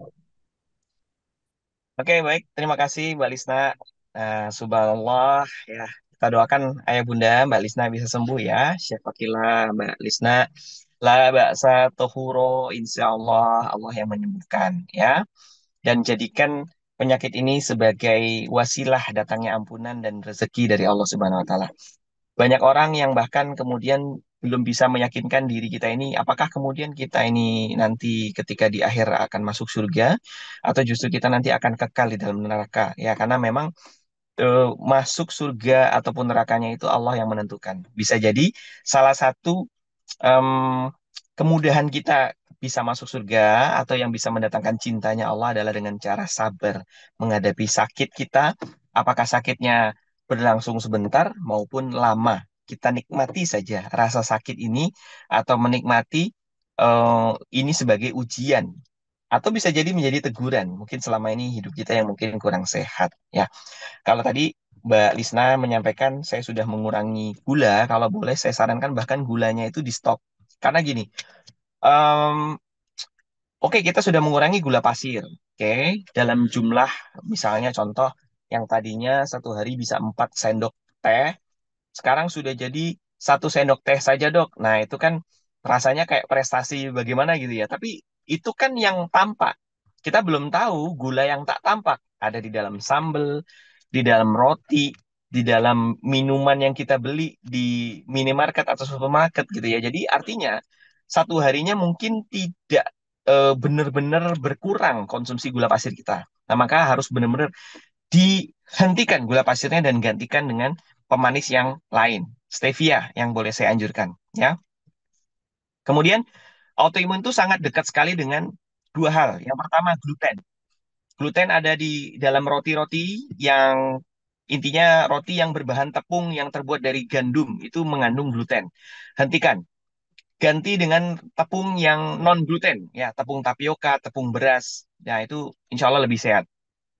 Lalu kemudian autoimun itu erat dengan yang kedua ialah emosional, emosi negatif. Nah, jadi autoimun itu penyebabnya dua. Apa faktor resikonya dua? Yaitu yang pertama gluten, yang kedua emosi negatif. Nah, maka saran dari saya untuk pembersihan dirinya Mbak Lisna saat ini ada rumusnya namanya MBH. M, yang pertama, menerima. Syukur Alhamdulillah kalau Mbak Lisna sudah menerima kondisi ini, sudah melakukan penerimaan dalam diri. Ya Allah, saya ikhlas, saya bahagia dengan hidup saya saat ini, saya bersyukur. Nah, itu dia. Orang lagi sehat, bersyukur, itu wajar. Tapi yang nggak wajar, menurut jin dan syaitan, itu adalah ketika lagi susah, ketika lagi sakit, justru dia bisa mengucap kata syukur dan bisa mengungkapkan syukurnya kepada Allah. Nah, justru bisa jadi disitulah datangnya ridho Allah Subhanahu wa Ta'ala. Maka, langkah pertama kita, sakit apapun, rumus yang pertama itu adalah M, menerima. Penerimaan dulu dalam hati kita, ya Allah, hamba ikhlas, hamba pasrah, hamba bersyukur padamu ya Allah. Jadi, yang pertama, M, menerima. Oke, alhamdulillah Mbak Risna sudah ridho. Nah, dan harus memastikan orang-orang di sekitar Mbak Lisna juga ridho terhadap Mbak Lisna. Maksudnya ridho terhadap Mbak Lisna itu gini. Oke, benar Mbak Lisna ridho dengan penyakitnya. Tapi apakah orang lain ridho dengan kondisi Mbak Lisna seperti ini? Lalu jangan sampai di sekitar Mbak Lisna ada yang mengatakan, aduh, adanya dia ini menyusahkan saya saja. Nah, itu ya. Itu juga menjadi beban emosi negatif yang kita terima di dalam rumah. Jadi pastikan minimal di dalam rumah semuanya menerima dengan kondisi Mbak Lisna. Oke, M. Kemudian yang B yang kedua, bekam sunnah. Autoimun sangat cocok dengan melakukannya bekam sunnah. Tapi ingat, autoimun punya sifat dingin. Dan bekam sunnah juga punya sifat dingin. Jadi dosis bekamnya jangan terlalu banyak dan jangan terlalu sering. Saya rasa bekam sunnah setiap 2 bulan sekali masih oke. Dan catat Mbak Lisna, kalau manggil terapis bekam nanti, tolong minta kop bekamnya jangan lebih dari 5 kop. Udah. Kalau kemudian terapis bekamnya menawarkan, oh iya tambah lagi kopnya, tambah lagi 2, tambah lagi 4, nggak usah. Dokter pribadi saya mengatakan 4. Kok 4? Mengatakan maksimal 5 saja. Gitu ya Mbak Lisna ya. Maksimal 5 kop saja dulu untuk kondisi Mbak Lisna saat ini. Karena ingat, Mbak Lisna kondisinya dingin. Bekam itu mendinginkan. Jadi kalau dingin ketemu dingin, makin dingin. Gitu ya.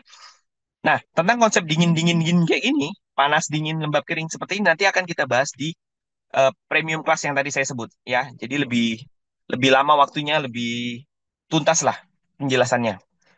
B, bekam. Kemudian yang terakhir, H, habatus sauda. Habatus sauda itu adalah obat terbaik untuk autoimun. Autoimun punya sifat dingin. Habatus sauda punya sifat panas. Jadi dingin ketemu panas netral, sembuh.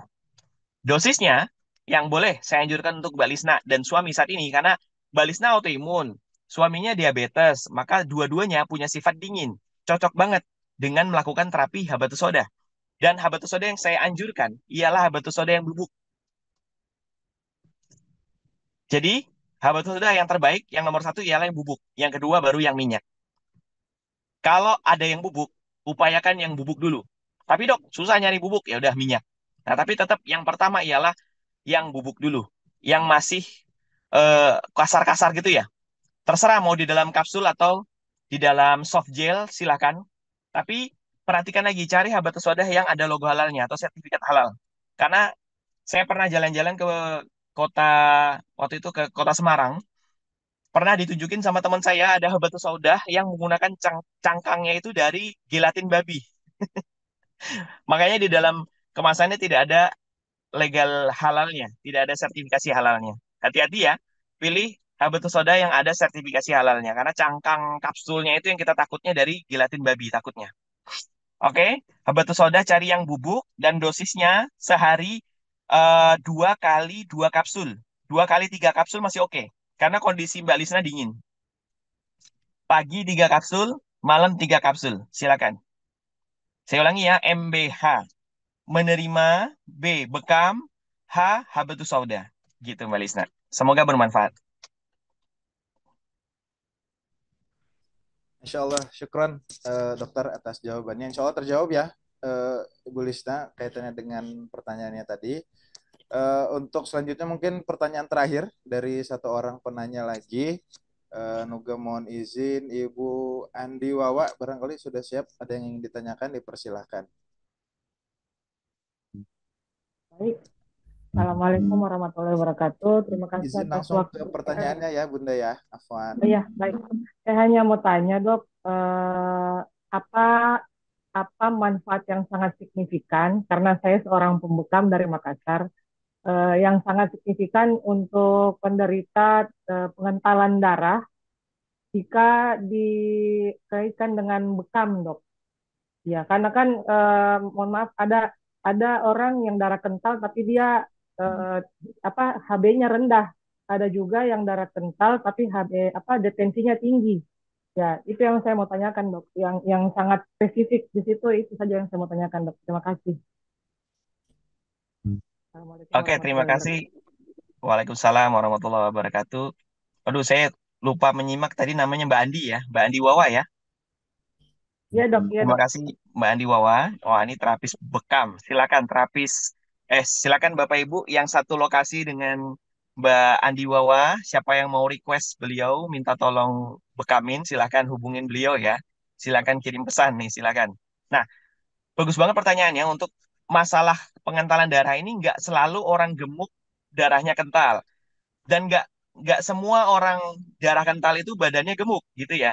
Ada juga yang kurus. Hati-hati. Jadi darah kental ini nggak semuanya oh harusnya gemuk nih berarti ini karena lemak-lemak enggak. Badan kurus juga bisa mengalami darah kental.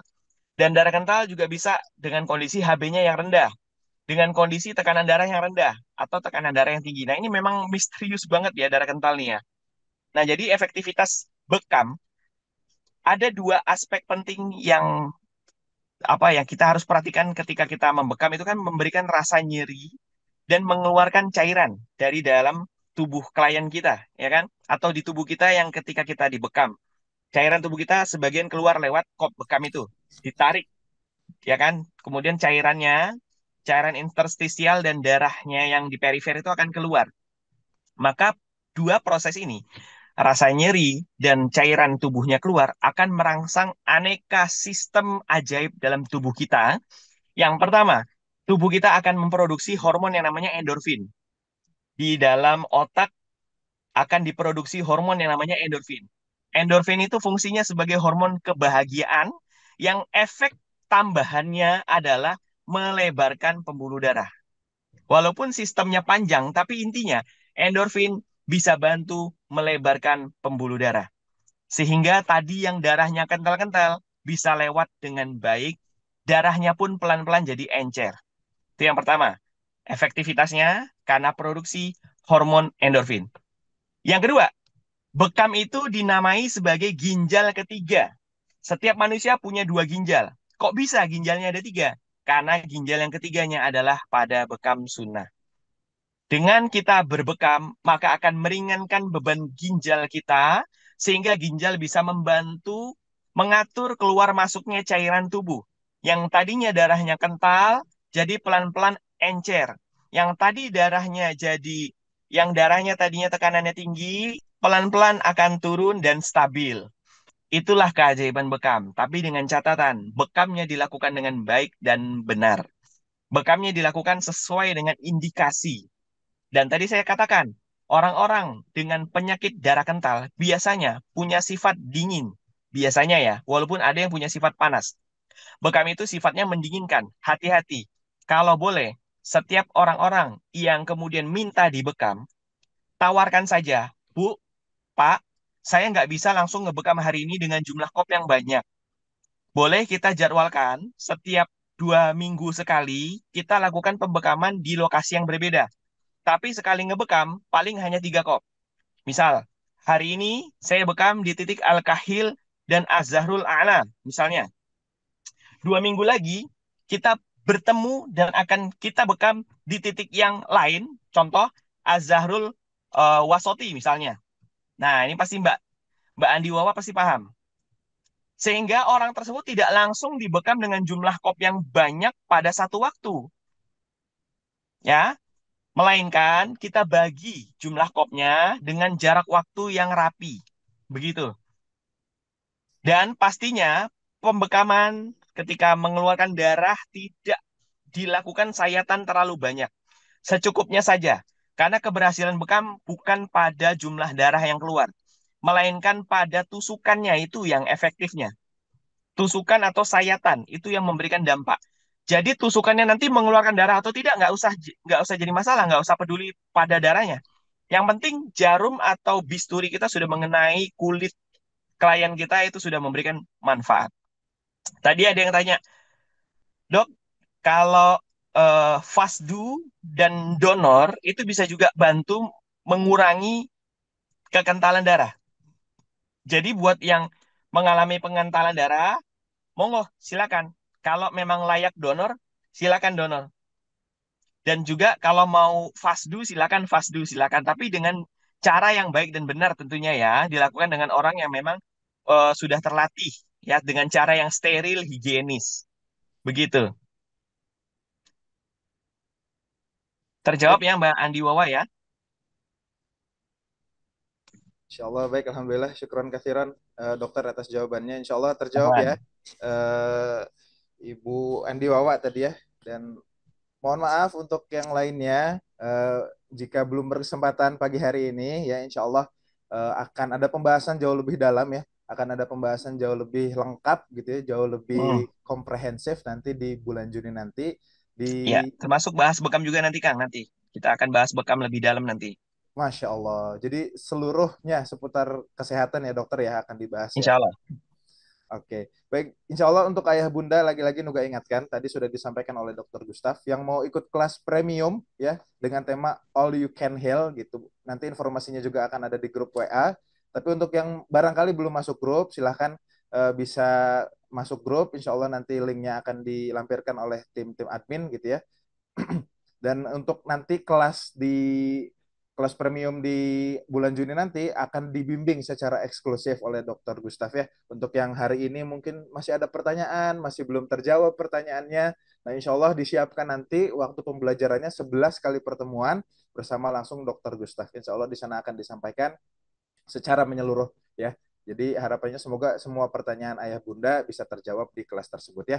Silahkan untuk bisa mendaftar ya. Dan lagi-lagi tadi ada promo ya hari ini terbatas. Silahkan langsung aja dihubungi tim adminnya. Ada promo harga di early bird-nya, promo di awal ini. Semoga ayah bunda berkesempatan untuk bisa dapat harga spesial ya tentunya insya Allah. Baik, untuk itu Alhamdulillah eh, pagi hari ini kita sudah menyelesaikan salah satu ikhtiar menambah keilmuan kita. Semoga kita bisa menerapkan segala sesuatu yang sudah kita dapatkan ya pagi hari ini, terutama dalam rangka menjaga kesehatan kita semua. Amin ya rabbal alamin. Baik ya Bunda semua, untuk itu Nuga ucapkan terima kasih banyak yang sudah open cam, yang sudah nemenin Nuga dan Dokter Gustaf, yang sudah interaktif, yang sudah terus mau belajar dan bertahan 550 orang sampai jam setengah 8 ini. Semoga Allah karuniakan kita keberkahan. Dan nggak bosan-bosannya Nuga ingetin untuk ayah bunda yang tadi subuh ternyata udah niat pengen sedekah tapi um, ikutin kelasnya dulu sampai selesai tapi ternyata belum berkesempatan untuk bersedekah, silahkan kami membuka program sedekah juga untuk ayah bunda yang mau menyalurkan hartanya kepada kami. Lagi-lagi Nuga ingatkan bukan soal besar kecilnya, insya Allah apapun yang ikhlas dari hati itu akan membawa dampak besar untuk ayah bunda semua ya. Dan terakhir, kalau ayah bunda lagi-lagi pengen banget diingetin, Kang, saya sering lupa soal sedekah, pengen diingetin harian, mingguan, atau bulanan, boleh ya. Kita ada program di Meaningful Support Program ya, insya Allah ini akan kita berikan fasilitas terbaik juga untuk ayah bunda semua. Kita akan ada sesi diskusi dan bimbingan dari pembina Meaningful Ways yaitu Bunda Ambar ya, dan akan ada free access untuk semua kelas-kelas eksklusif untuk ayah bunda semua insya Allah. Semoga untuk yang berkesempatan dan sudah ada keluasan harta, Allah izinkan untuk bergabung, dan yang belum, Allah limpahkan keberkahan, kekayaan, keluasan harta sehingga bisa memberikan kebermanfaatan yang lebih dari hartanya ya. Amin ya rabbal alamin. Baik ayah bunda semua, alhamdulillah kita sudah sampai akhir sesi pagi hari ini. Terima kasih banyak. Sampai ketemu lagi di sesi berikutnya. Dan tidak bosan-bosannya, Nuga ucapkan jazakumullah ahsanal jaza. Atas segala kekurangan, Nuga mohon maaf. Kelebihan hanya milik Allah Subhanahu wa Ta'ala. Mari sama-sama kita akhiri sesi pagi hari ini dengan mengucapkan lafaz hamdalah. Alhamdulillahirabbil alamin. Alhamdulillahirabbil alamin. Dan kita sempurnakan dengan doa kafaratul majlis. Subhanakallahumma wa bihamdika. Subhanallahumma wa bihamdika Asyhadu asyhadu an an la la ilaha ilaha illa illa anta anta, astaghfiruka wa astaghfiruka wa atubu atubu ilaik. Jazakallah khair, dokter. Jazakumullah hasanal jazaa semua ayah bunda. Kita ada sesi foto ya barangkali sebentar untuk ayah bunda semua, kita bisa open cam. Yang bersedia, yang tidak ada udzur syar'i, yang memungkinkan untuk open cam, kita open cam. Kita akan foto bareng dulu nih, gitu ya. Akan di screenshot oleh tim kita ya. Bismillah, insya Allah ini kita mulai dari halaman 1. Bismillah. Pelan-pelan ya, nggak apa-apa. Halaman 2, alhamdulillah. Kemudian yang ketiga juga kita siap-siap untuk foto bareng.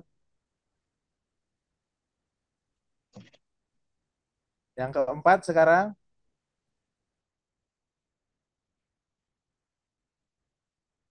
Dan yang kelima, insya Allah ya, alhamdulillah. Nah, yang kelima ini sudah cukup banyak yang tidak open cam. Untuk yang sudah open cam, terima kasih banyak ya. Sekali lagi kita silaturahim. Assalamualaikum warahmatullahi wabarakatuh. Terima kasih banyak ayah bunda semua. Terima kasih dokter atas ilmunya yang bermanfaat. Terima kasih dok. Waalaikumsalam warahmatullahi Ya, terima wabarakatuh. kasih Jazakumullah Bunda. khairan. Terima kasih doanya. Waalaikumsalam warahmatullahi wabarakatuh. Alhamdulillah semua. Kang Suga, Sehat. makasih. Assalamualaikum. Kang Ega. Waalaikumsalam.